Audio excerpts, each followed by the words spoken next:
They say every man has a breaking point. But let me tell you, mine showed up wearing a gold-embossed HOA crest and a perfume stronger than a skunk in August. Yeah, this story kicks off at dawn. 500 acres of Texas under my boots, the kind of dirt that gets in your blood and never lets go. You ever seen peace so thick you can taste it in the air? That's what it was like before all hell broke loose, me two hawks, circling coffee gone bitter on the stove, and then this envelope on my porch, shiny and smug as a salesman's smile. Now let me back up a sec.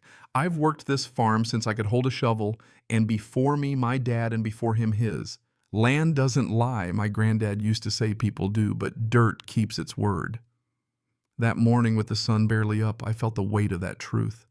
So when I saw Eagle Hollow Estates scrawled across that envelope, I already knew it wasn't going to be good news. Sure enough, inside was an offer so low it bordered on comedy.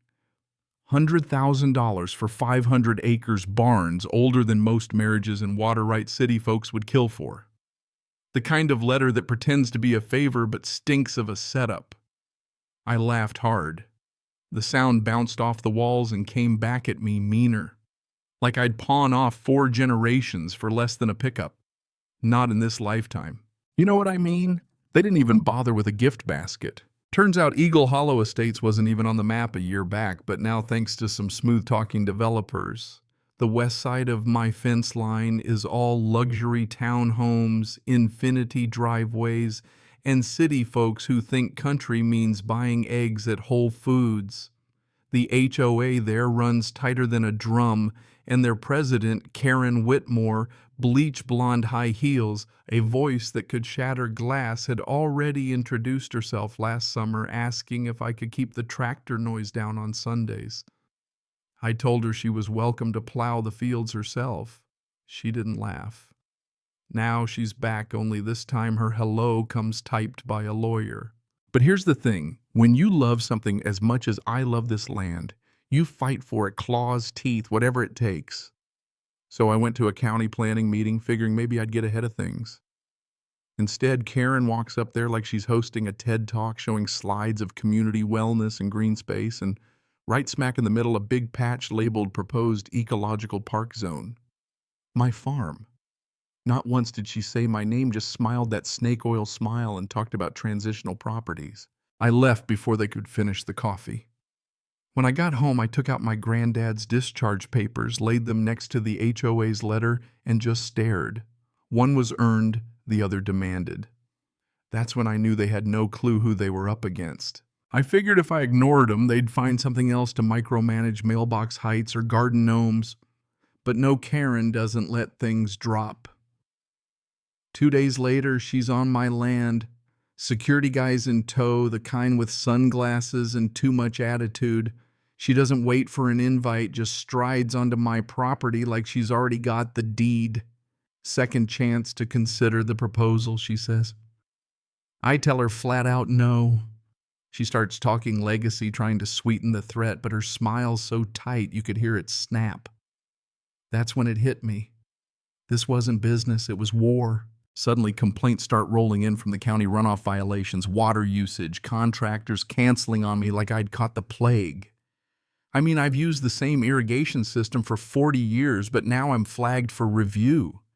Even the fence guys won't touch my property, they're too busy, or so they say. It was a slow noose squeezing me out.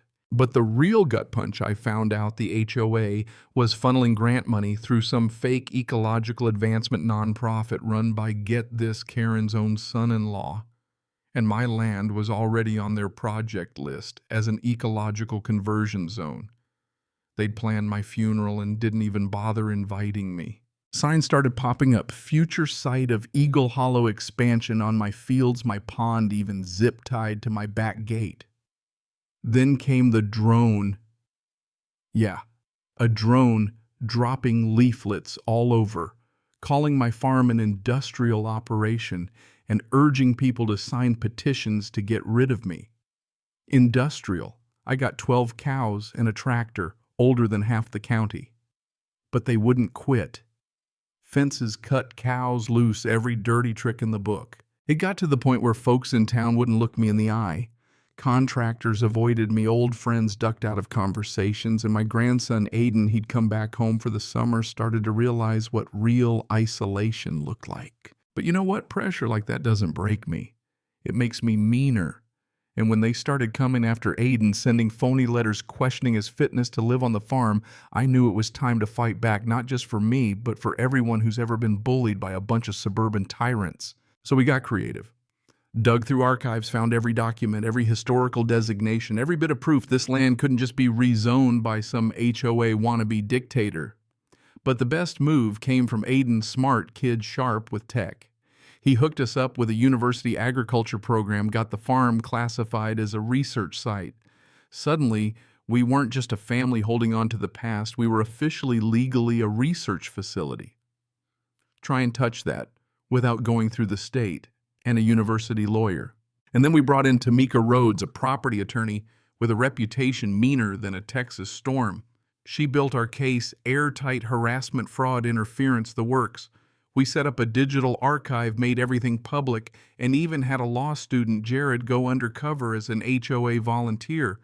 What he found would turn your stomach emails about psychological deterrence, plans to apply regulatory pressure, and the cherry on top recordings of Karen herself saying, make him uncomfortable. If he won't sell, pressure the grandson. Yeah, that happened. We brought it all to court. Karen showed up with her legal team, smug as ever. But when Tamika started laying out the evidence, witnesses, recordings, grant fund scams, everything, they crumbled. The judge wasn't having it. He called out their fraud, harassment, even named Karen's family in the embezzlement scheme. By the end, Eagle Hollow Estates HOA was dissolved, Karen was barred from serving on any board, and the sheriff's office was knocking on doors. And you know what really got me? It wasn't just the win.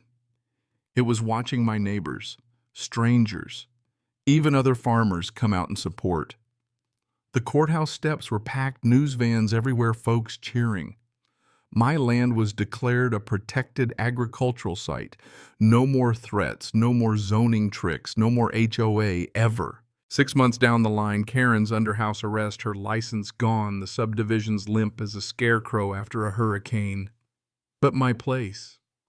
It's buzzing kids from the county, learning soil science on Saturdays, university grants rolling in, even a new project named after my granddad. My grandson runs solar panels and weather stations in the old barn, and sometimes I catch him laughing with the same wild relief I felt that first day we got our land back for good. Funny thing, every so often someone asks if I regret fighting, if it was worth all the sleepless nights, the anger, the trouble. And every time I see those big steel letters by the pond farm stands, HOA Falls, I remember peace isn't handed to you. You build it bolt by bolt every single day. And if that rubs some folks wrong, well, they can always move back to the city. Now, let me throw it to you. Where's the line between community and control? What would you have done if you were in my boots? Drop a comment, share your story. Out here, we're not just fighting for dirt, we're fighting for the right to call it home.